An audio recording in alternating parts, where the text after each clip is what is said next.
Hello everyone, আসসালামু আলাইকুম। আপনারা সবাই কেমন আছেন? আলহামদুলিল্লাহ আমরা অনেক ভালো আছি। তো আমি আজকে রান্না করব গাজর দিয়ে ফুলকপি। তো দেখেন আমি কীভাবে গাজর দিয়ে ফুলকপি রান্না করি। তো অবশ্যই কিন্তু পুরো ভিডিওটা দেখবেন এবং দেখে কিন্তু কমেন্ট করতে ভুলবেন না যে আমার রান্নাটা কেমন হয়েছে। তো এবার আমি প্রথমে চুলায় একটা হাঁড়ি বসে দিয়েছি। এবার হচ্ছে হাঁড়িটা গরম হওয়ার সাথে সাথে পরিমাণ মতো তেল দিয়েছি। এবার হচ্ছে পরিমাণ মতো তেল দেওয়ার পর তেল যখন একটু সামান্য গরম হয়ে আসবে তখন দিয়ে দেবো পরিমাণ মতো পেঁয়াজ কুচি আর রসুন কুচি। এগুলো আমি আগে থেকে কেটে দিয়ে ভালোভাবে পরিষ্কার করে নিয়েছি। এবার আমি তেলের মধ্যে দিয়ে দিছি। এবার তেলের মধ্যে দেওয়ার পর দেন হচ্ছে আমি পেঁয়াজ আর রসুনগুলো ভালোভাবে নেড়েচেড়ে কিছুক্ষণ সময় ধরে আমি ভালোভাবে এগুলো ভেজে নেব। তো দেখতেছেন আমি এগুলো ভালোভাবে নেড়েচেড়ে কিছুক্ষণ সময় ধরে একদম হালকা হালকা করে ভেজে নিচ্ছি। তো এগুলো ভাজানো হয়ে আসুক, দেন আমি দিয়ে দিব এখানে স্বাদ মতো 1 টেবিল চামচ লবণ।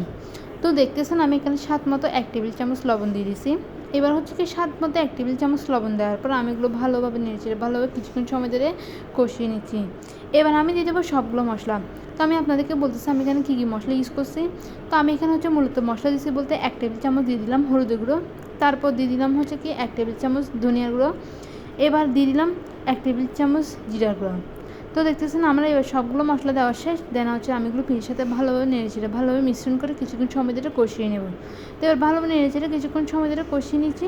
দেন হচ্ছে আমি দিয়ে দিব হচ্ছে 2-3টা কাঁচামরিচ। এখানে অল্প পরিমাণ পানি দিয়ে দেবো যাতে মশলাগুলো পুরো না যায়, মশলাটা তো সামান্য পরিমাণ পানি আমি এখানে দিয়ে দিলাম। দেওয়ার পর দেন হচ্ছে আমি নেড়েচেড়ে ভালোভাবে কিছুক্ষণ সময় ধরে আমি এগুলো কষিয়ে নিব। এবার দিয়ে দিচ্ছি হচ্ছে আমি আগে থেকে কেটে দিয়ে ভালো ফুলকপিগুলো পরিষ্কার করে নিয়েছি। দেন হচ্ছে আমি এখানে দিয়ে দিচ্ছি, তারপর গাজরগুলো আমি কিউব করে কেটে নিয়ে এখানে দিয়ে দিচ্ছি একসাথে।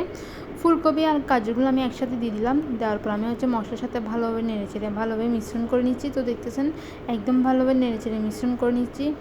তারপর হচ্ছে ভালোভাবে নেড়েচেড়ে নেওয়ার পর আমি কিছুক্ষণ সময়ের জন্য ঢাকনা দিয়ে ঢেকে রাখবো। আবার ঢাকনা উঠিয়ে আমি আবারও ফুলকপি আর গাজরগুলো একসাথে ভালোভাবে নেড়েচেড়ে ভালোভাবে মিশ্রণ করে নিব। তো আমি এখানে দেখতেছেন ভালোভাবে নেড়েচেড়ে কিছুক্ষণ সময় দিয়ে ভালোভাবে নেড়েচেড়ে নেব। তো আমি এবার কিছুক্ষণ চুলার মধ্যে রেখে দেবো, ঢাকনা দিয়ে ঢেকে রাখবো। তো দেখেন আমি ঢাকনা দিয়ে আমি আপনাদেরকে আবার আরেকবার দেখাবো যে আমার ফুলকপিটা রান্নাটা কেমন হয়েছে।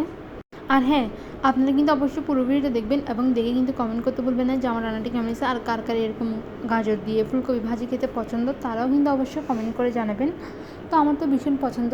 তো আমি ভাবলাম আমি একটু গাজর দিয়ে ফুলকপি ভাজি করে রান্না করি এবং আপনার সাথে শেয়ার করি কীভাবে রান্নাটা করি আমি। তো দেখতেছেন এবার আমি দিয়ে দেবো যে 2-3টা টমেটো কুচি। এবার 2-3টা টমেটো কুচি দেওয়ার পর তারপর হচ্ছে আমি আবারও ভালোভাবে নেড়েচেড়ে নিলাম। তো ভালোভাবে নেড়েচেড়ে নেওয়ার পর তো তারপর দেখতেছেন একদম ভালোভাবে নেড়েচেড়ে মিশ্রণ করে নিলাম। এবার ভালোভাবে নেড়ে নেওয়ার পর তারপর আমি দিয়ে দিব হচ্ছে ধনিয়া পাতা কুচি। তো দেখতেছেন আমি এখানে ধনিয়া পাতা কুচি দিয়ে দিছি। দেওয়ার পর হচ্ছে আমি ফুলকপির সাথে ভালোভাবে নেড়েচেড়ে ভালোভাবে মিশ্রণ করে নিছি। তো এবার আমি আর কিছুক্ষণ রেখে দিব চুলার মধ্যে। তো দেন আমার রান্নাটা কমপ্লিট হয়ে আসবে। আমি এবার আর কিছুক্ষণ জন্য রেখে দিই, এবার ঢাকনা দিয়ে ঢেকে রাখবো। এবার আবার কিছুক্ষণ পর ঢাকনা উঠিয়ে তারপর আমার দেখবো রান্নাটা কমপ্লিট হয়ে আসছে।